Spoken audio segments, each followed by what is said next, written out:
Michael J Corbett, mate, so good to see you. Thanks for stopping in. How's things? I asked you before, is vintage about to kick off? And you said, no, it's already started. I've just come to Sydney. Yeah, it's probably not the greatest timing. We had quite a wet and cool spring and everything was a little bit behind. And I didn't foresee us being this deep into vintage by late February. It's going to be one of the earlier ones on record, I think.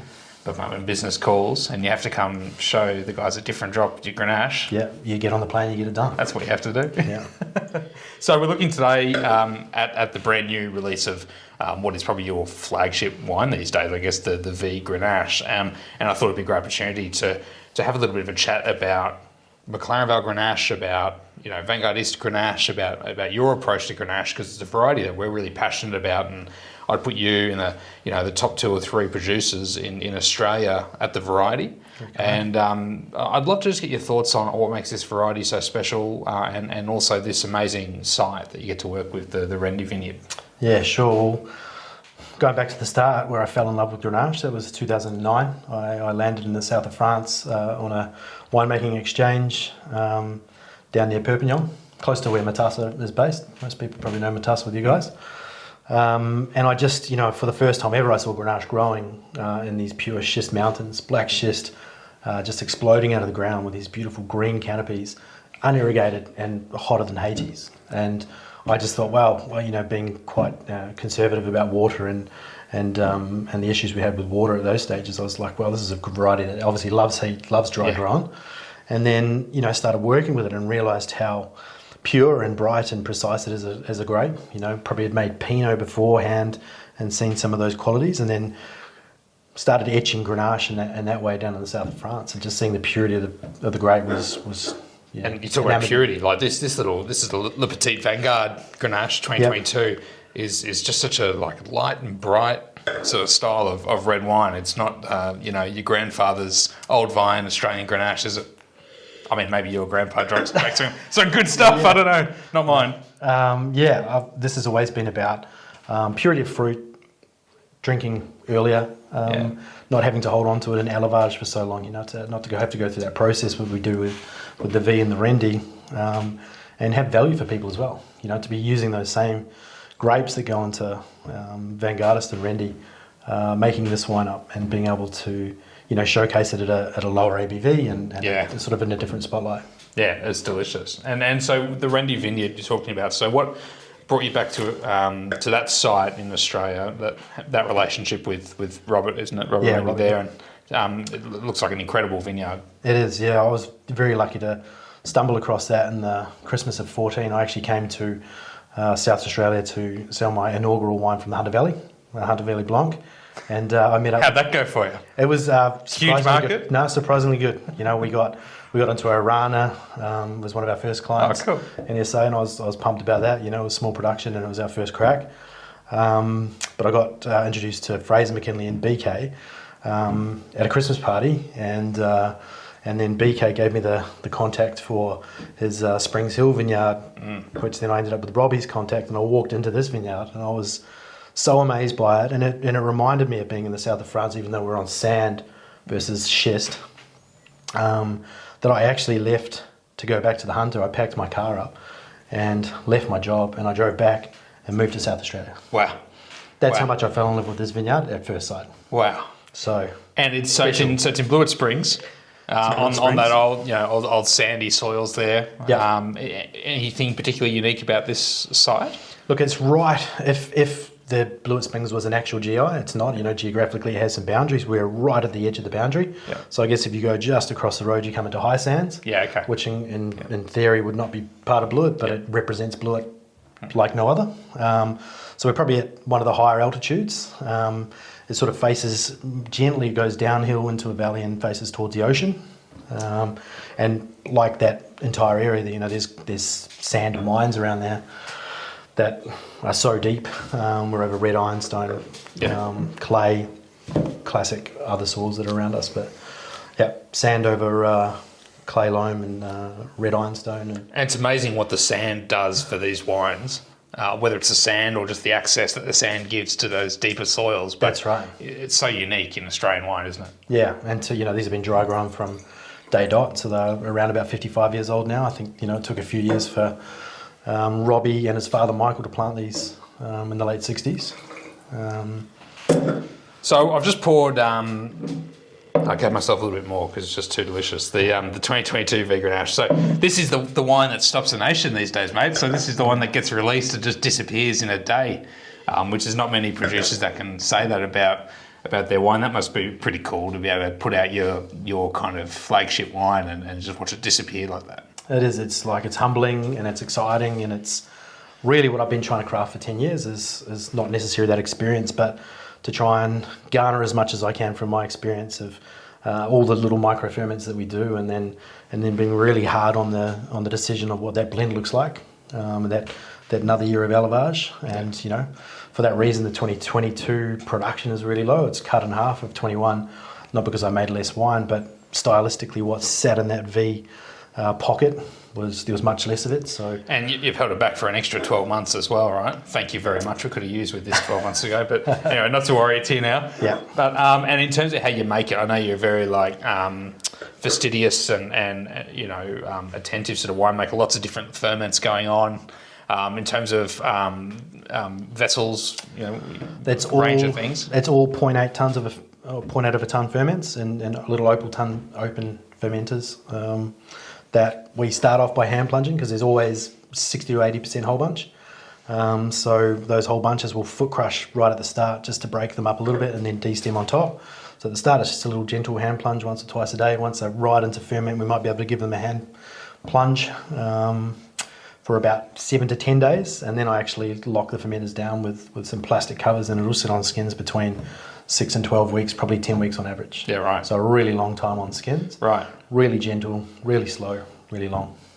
And is that, because it's quite light in colour, is it kind of like Nebbiolo where some of the colour falls out the longer it stays on the skins? It almost becomes more integrated? Or? Yeah, I mean, I keep the ferment temperature coolish as well. It's maybe hitting high 20s at the most, and we're not physically extracting a lot. I'm not concerned about colours at all. No. I almost find an inverse relationship between colour and flavour and tannin.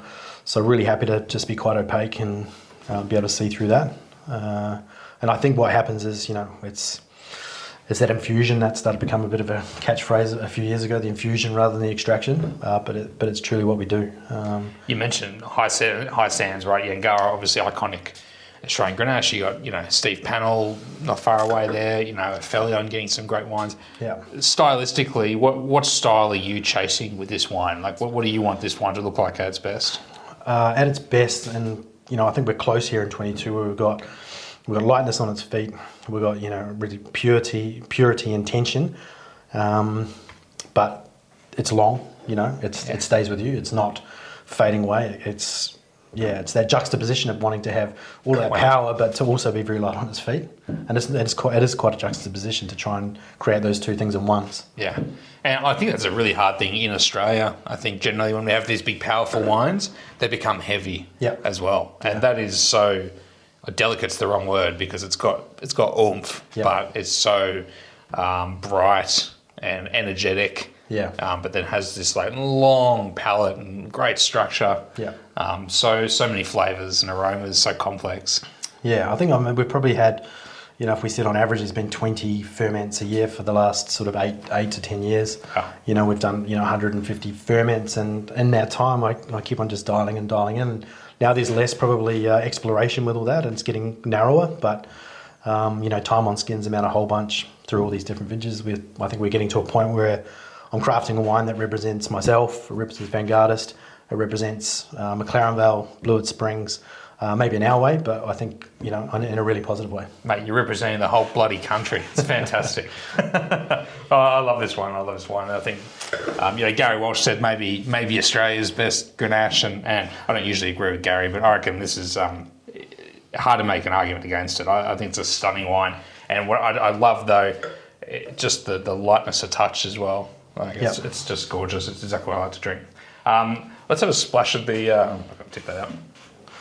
So we've got the Rende. Splash of the Rende. So you've got, these are all coming from the same vineyard, which is an important point. So we said it's the Babushka Dole of single site Grenache. Single site Grenache, all coming from the same block there, but a different style. So Le Petit Vanguard, very light, bright.